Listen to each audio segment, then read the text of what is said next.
હાય રે ભાજપ, હાય રે તંત્ર,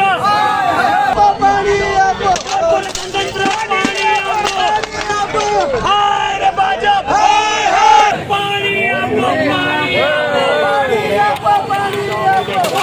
તંત્ર હાય રે ભાજપ, હાય રે તંત્ર, હાય રે કમિશનર, હાય રે કમિશનર, હાય રે મેયર, હાય રે ભાજપ, હાય રે તંત્ર, હાય રે ભાજપ,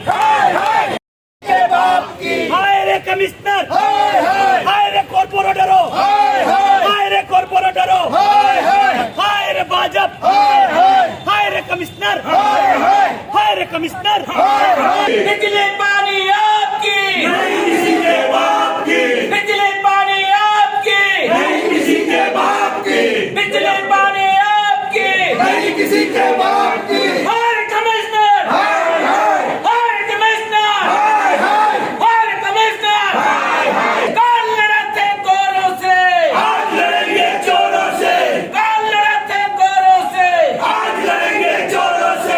આમ આદમી પાર્ટી વડોદરા દ્વારા ત્યાંના લોકો સાથે તુલસીવાડી, અશોકનગર, ઇન્દિરાનગર, ફાજા એપાર્ટમેન્ટ, સંજરી એપાર્ટમેન્ટ અને અમુક બીજા એપાર્ટમેન્ટનું નામ અહીંયા ઉલ્લેખિત છે.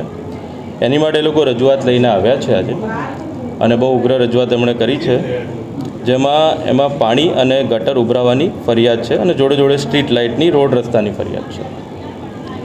આપની ધ્યાનમાં મૂકું કે આ જે પૂર્વ વિસ્તાર છે એની માટે ઉનાળાના આગામી આયોજનના ભાગરૂપે અમે રાયકા દોડકા, જ્યાંથી પૂર્વ વિસ્તારમાં પાણી જાય છે, અને આજવા, એ બંનેનું પાણી પૂર્વ વિસ્તારમાં જાય છે. પાણીના સોર્સ વધારવા માટે અમે ત્યાં 5 MLD પાણી, 5 ટ્યુબવેલ બનાવ્યા છે. લગભગ 10 થી 12 MLD પાણી આ વિસ્તારને અમે વધારે આપ્યું છે ઉનાળામાં. સાથોસાથ આજવામાંથી પણ પૂરતું પાણી એમને મળ્યું છે. જોડે જોડે ક્યાંક આ જૂની અને જર્જરિત લાઈનો ક્યાંક હોય છે. એના કારણે કોલાપ્સ થવાથી, ક્યાંક ગટરની લાઇનથી મિક્સ થવાથી કોન્ટામિનેશન અને ઓછા પાણીના પ્રશ્નો ક્યાંક હોય છે. એની માટે ત્વરિત અમે સેલ બનાવ્યો છે અને તાત્કાલિક અમે એમને રિપેરિંગ કરી આપીએ છીએ. સાથોસાથ જ્યાં નથી જતું ત્યાં અમે ટેન્કર પણ પ્રોવાઈડ કરીએ છીએ. એમને પણ મેં એ જ કીધું છે, એ કહે છે કે 20મી વાર આવેદન આપ્યું. એની માટે થઈને અમારા આજવાથી પાણી લાવવા માટે 200 કરોડના ખર્ચે આખી પાણીની પાઇપલાઇનો નવી આવી રહી છે. એનાથી આનો પ્રશ્ન સદંતર હલ થશે. સાથોસાથ જ્યાં પણ એવા કોલાપ્સના પ્રશ્ન આવે છે, એકદમ ત્વરાતથી અમે એમનું કામ કરી આપીએ છીએ. એ કહે છે 20 વાર આવેદન આપ્યું છે, તો 20 વાર એમના ત્યાં ગટરના પાણી કે પાણીના પ્રશ્નો અમે સોલ્વ કર્યા જ છે.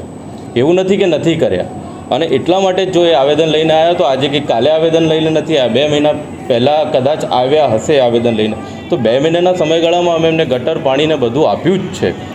આ આવે, એમનો હક છે, આવે, અમે આપવા તૈયાર જ છીએ, બંધાયેલા જ છીએ. જોડે જોડે આજે પણ જે આવેદન આપ્યું છે એની માટે અમે ત્વરિત એમનું કામ કરી જ આપશું. ક્યાંક પાણીનો પ્રશ્ન હશે કે ગટર કોન્ટામિનેશન કે ઓછા પાણીનો પ્રશ્ન હશે, અમે તાત્કાલિક સોલ્વ કરી આપશું. પણ મારે એમને નિવેદન એ પણ છે જોડે જોડે કે જે રીતે એ લોકો ઓફિસમાં આવીને આ રીતે ધમાલ કરે છે, બિલકુલ અયોગ્ય અને ડેમોક્રેસીની વિરુદ્ધ છે. શાંતિથી એમને રજૂઆત કરવી જોઈએ. અમે શાંતિથી આવીને એમનું પ્રશ્ન જે સોલ્વ કરી આપીએ.